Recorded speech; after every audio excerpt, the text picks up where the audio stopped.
Help us understand tension level, if there is tension between LIV and the PGA Tour. How big of a component is that going to be with your coverage this week? Boy, I thought it would be more from just the feel for the week, and I think it's been diffused pretty quickly. I think the guys got here, and it feels different. Now, maybe if the U.S. Open or the PGA was first, it might be a little more knife's edge, and there may be a little more tension.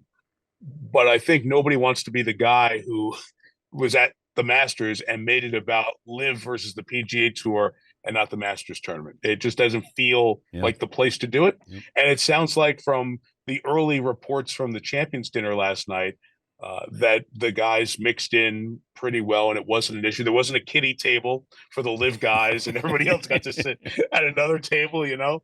It sounds like the 6 Masters champs who were there were part of the evening, and it was there all in the name of honoring Scotty Scheffler, which is pretty cool. Okay. Aside from Tiger versus Phil on Sunday in the final group, I want you to be program director here. Give me the ideal twosome on Sunday afternoon. Yeah, there's a bunch because there are a lot of good guys right now. Like I'd love to see Scotty Scheffler trying to repeat. I'd love to see John Rahm trying to win here because he's got everything to win here. You'd love the nostalgia of those guys, but I would take Rory versus Jordan Spieth. Rory going for the last leg of the career Grand Slam, the only one of the majors he hasn't won, against a guy in Spieth who has that crossover magnetism that I think other guys don't. And you know what I'm talking about, Dan. Like, there are people who don't love golf, but they'll see Spieth and they'll stop and watch because they know there's an entire dramatic something. He's going to break somebody's phone, hit it off of somebody.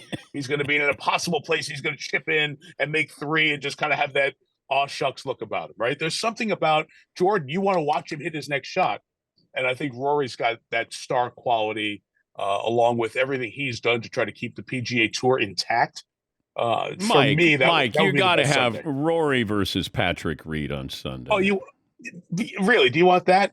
Now that who's not going to be rooting for Rory other than Patrick's friends? But nobody roots for Patrick Reed anyway. Even his friends That's probably don't. Yeah, but we need a villain there.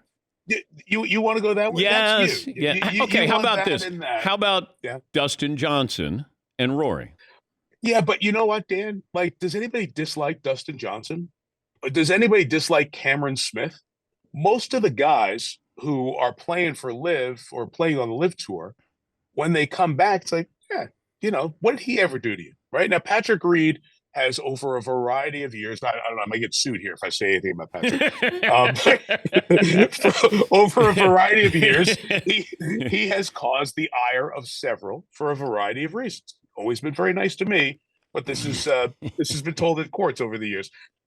But other than that, there's no villain amongst that. There's a villain in general with Norman, with Mickelson, and the idea of LIV. But by the way, look, competition's been great for America. Competition when you were at CNN and we were at ESPN, you know, it was like, okay, what Sports Tonight do? You know what that makes everybody better. And I think the existence of LIV has made the PGA Tour better. Just personally, where I sit, I had a hard time with the guys who helped their careers achieve where they got because of the PGA Tour, then turning around and publicly saying, I want the PGA Tour to be harmed or fail. That's the only place that I said, you know what? To me, as a golf fan, that's not cool.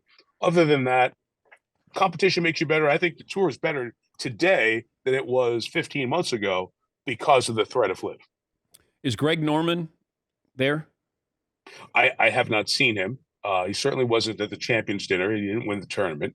I doubt he was invited to come otherwise. I don't think that the 18 LIV Tour members will be waiting around if one of their brethren wins the title. Like if somebody shoots 75, 74 and misses the cut, I don't think they're going to hang for the weekend to welcome him off the 18th green. So while that sounded good, I don't see that happening. I hope it does. It would be good theater, but I don't see that happening. Fritzy had a joke, if you want to use it in your coverage on SiriusXM, that he could see where some of the LIV players don't show up on Sunday because they only play 54. Mike, just saying. That's good. That is very good. Yeah, we'll not have guys finishing the Masters on 7. No. like you have on the LIV tour, and there will not be a concert right after.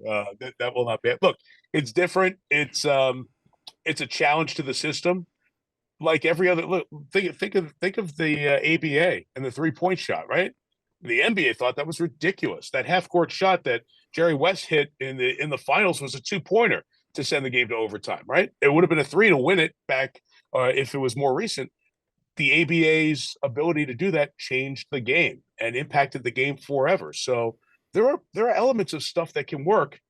It just, what are you playing for? Are you playing for a championship, or are you just playing for cash? And it doesn't feel like you're playing for anything in a sport where what you're playing for and the legacy of the sport matters probably as much as any sport. But also, Mike, if you look at the LIV Tour players, they got paid and they get to play in this major. How many majors are they going to be able to play in each year?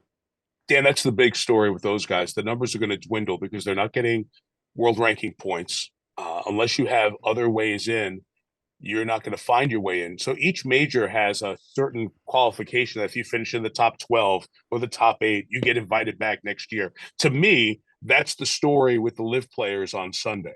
Are you going to earn a spot into next year's Masters or somewhere else if you win by the exemptions that come with your finish? So to me, that's one of the small stories, but it'll have the most impact on individual guys whose ability to play in these majors is going to run out as their world championship points run out, and also their qualifications for winning the events that they won. Guys like DeChambeau winning the U.S. Open, et cetera, and Koepka as well.